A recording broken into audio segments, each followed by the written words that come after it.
Bonjour à tous, ici c'est Marianne Lechertier.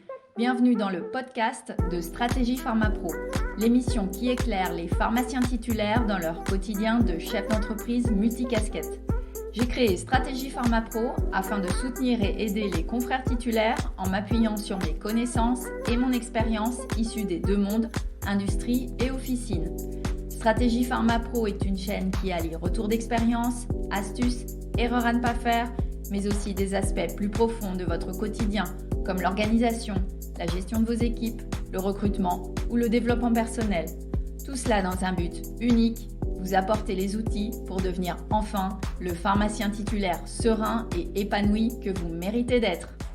Aujourd'hui, nous allons plonger ensemble dans le deuxième épisode de la série de podcasts consacrée à la gestion de votre équipe et donc au management. Dans le premier épisode de cette série, nous avons abordé le concept de management dans sa globalité. Sur les épisodes 2, 3 et 4, nous allons plus particulièrement aborder les 3 secrets du super manager tel que celui décrit dans le livre culte Le Nouveau Minute Manager. En effet, ce livre symbole nous parle de 3 compétences clés du bon manager. Vous souhaitez vous-même devenir le pharmacien manager respecté de votre équipe? Vous souhaitez que vos collaborateurs suivent la stratégie et les objectifs que vous avez fixés pour votre officine? Alors, je vous conseille de bien suivre chacun des 3 épisodes qui vont suivre, car chacun vous dévoilera un des 3 secrets du nouveau Minute Manager. Dans ce deuxième épisode, je vous propose d'entrer ensemble dans le vif du sujet à propos du premier secret révélé dans ce livre. Savoir fixer des objectifs à vos collaborateurs. Nous allons commencer ici par une citation de Sun Tzu, général chinois du VIe siècle avant Jésus-Christ, célèbre pour son ouvrage de stratégie militaire, L'art de la guerre. Celui qui n'a pas d'objectif ne risque pas de les atteindre. Cela résume assez bien le premier secret du manager minute qui fixe des objectifs minutes à ses collaborateurs. Et cela lui réussit. Demandez-vous si chaque personne de votre équipe connaît bien sa fiche de poste et les objectifs qui lui ont été fixés. Quelle fiche de poste? Ah oui, c'est la fiche que je dois faire signer à l'arrivée d'un nouveau collaborateur? Ou lorsque je donne de nouvelles responsabilités à mon pharmacien assistant? J'ai pas eu le temps. Et oui, demandez-vous si les objectifs que vous avez confiés à vos collaborateurs sont bien connus de ces derniers. Bref, si vous êtes sur la même longueur d'onde. Si nous revenons au livre Le Nouveau Manager Minute, cette situation de quiproquo peut arriver parfois entre vos attentes et le travail réellement effectué par vos pharmaciens ou vos préparateurs. Cela n'arrive jamais au manager minute. En effet, celui-ci prend la peine de bien préciser avec chacun de ses employés les tâches et les responsabilités qu'ils doivent assumer. Mon conseil, si vous ne l'avez pas encore fait, prenez 5 minutes avec chacun de vos collaborateurs pour rédiger sa fiche de poste. 5 minutes suffisent, je vous le garantis. On ne vous demande pas de refaire votre thèse, bien au contraire, mais de faire cela rapidement, efficacement et surtout de la signer conjointement avec votre collaborateur. Cela engage votre pharmacien ou votre préparateur, mais surtout, c'est un moment d'échange et d'écoute mutuelle. Lorsque tout le monde est d'accord sur les points les plus importants, on rédige la fiche de poste. Si vous n'avez pas eu le temps d'en faire une, pas de panique, Marianne est là. Je vous ai fait un fichier PDF pratico-pratique qui reprend les prérequis de la fiche de poste type. Vous n'avez qu'à la télécharger gratuitement en allant sur le site www.strategiepharmapro.com. Vous allez sur la page podcast et vous téléchargez la fiche. C'est très simple, vous verrez. Une fois téléchargée, vous n'aurez plus qu'à remplir la fiche avec chacun de vos collaborateurs. Au-delà de la fiche de poste, définissez régulièrement des objectifs courts ou moyen terme avec vos collaborateurs. N'attendez pas l'entretien annuel pour le faire.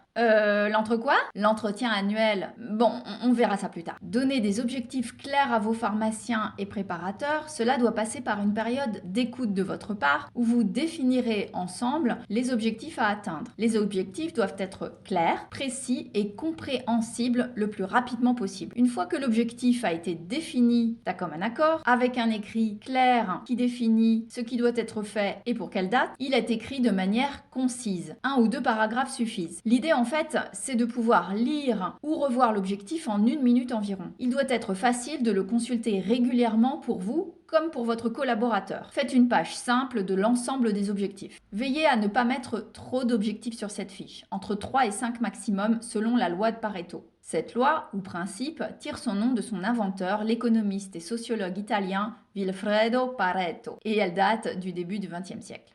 C'est un principe récurrent où l'on constate que 80% des résultats sont le fruit de 20% des actions.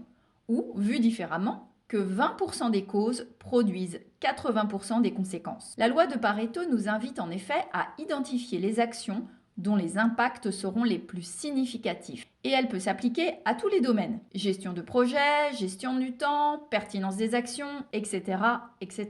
Pour en revenir à ce qui nous intéresse ici, fixer les objectifs de nos collaborateurs, la règle des 80-20 peut se résumer de la manière suivante. 80% de nos résultats vraiment importants découlent de 20% de nos objectifs. Il s'agit alors de ne fixer d'objectifs minutes que sur ces 20%, c'est-à-dire sur les principales responsabilités de vos pharmaciens ou de vos préparateurs. D'où l'importance de bien faire cette fiche de poste afin que les responsabilités de ces derniers soient bien définies dès le départ. Pour aller à l'extrême de cela, vous ne pouvez pas vous attendre à ce que votre nouvel assistant fraîchement sorti de la fac réalise de lui-même le double contrôle des ordonnances de votre équipe. Comme ça, parce que vous le valez bien. Si cela n'est pas indiqué sur sa feuille de poste et que cela n'est pas défini comme un objectif clair et précis, à quelle heure doit-il le faire? Sur toutes les ordonnances ou sur des ordonnances précises? Que faire s'il trouve une erreur? Etc., etc.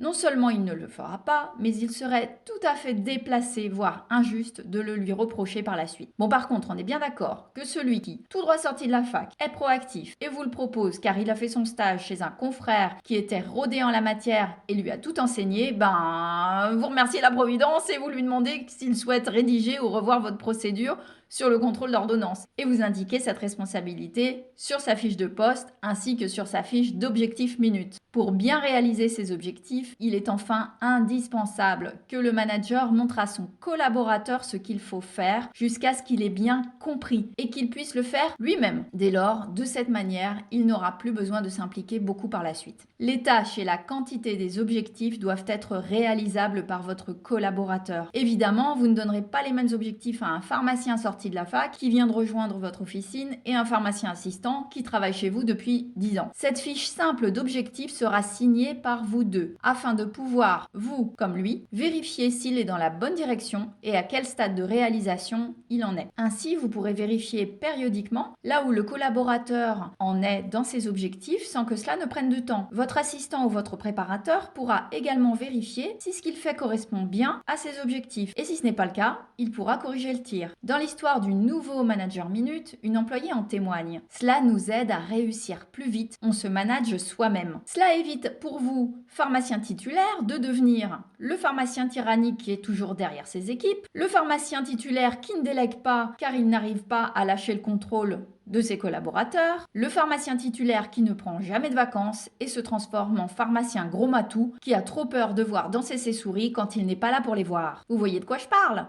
La fiche type synthèse des objectifs minutes est également disponible sur la page podcast du site strategiepharmapro.com. Téléchargez-la et utilisez-la au quotidien. Vous verrez, elle vous facilitera la vie. Vous serez plus serein et dormirez sur vos deux oreilles, même en vacances. Pour résumer, pour que les objectifs minutes fonctionnent bien, il faut les planifier ensemble et les décrire brièvement et clairement, en montrant à quoi ressemble une bonne performance, demander à ses collaborateurs de rédiger chacun de leurs objectifs, avec la date de réalisation prévue sur une seule page, leur demander aussi de relire tous les jours les principaux objectifs, ce qui ne prend normalement que quelques minutes. Les encourager enfin à prendre encore une minute pour observer ce qu'ils font et voir si cela coïncide avec leurs objectifs. Si cela n'est pas le cas, les inciter à corriger le tir afin de pouvoir réaliser au plus tôt leurs objectifs. C'est la fin de cet épisode. Comme je vous l'ai dit, il sera suivi de 2 autres épisodes tirés du livre Le Minute Manager. Dès la semaine prochaine sortira l'épisode 3 qui sera sur le thème de comment encourager et féliciter ses collaborateurs. Si vous avez aimé cet épisode, si vous voulez que je continue à produire du contenu qui peut vous aider dans votre quotidien de pharmacien titulaire, faites-le découvrir à d'autres confrères et partagez cet épisode sur vos réseaux sociaux ou par tout autre moyen. Par ailleurs, pour ne rien rater des prochains épisodes, je vous donne à tous rendez-vous sur le site www.strategiepharmapro.com sur la page podcast pour vous abonner afin d'être alerté par email à chaque nouvel épisode. Pour les confrères intéressés par mes fiches, n'oubliez pas de télécharger ces fiches sur cette même page. C'est gratuit et vous pouvez les utiliser avec votre équipe, bien sûr, mais également pour votre dossier d'assurance qualité au chapitre ressources humaines. Alors, pour terminer, je vous remercie d'avoir été avec moi jusqu'à présent. Je vous dis donc à la semaine prochaine pour la suite de cette série et ses 2 prochains épisodes. D'ici là, chers confrères, chères consoeurs, je vous dis haut les cœurs, ciao ciao.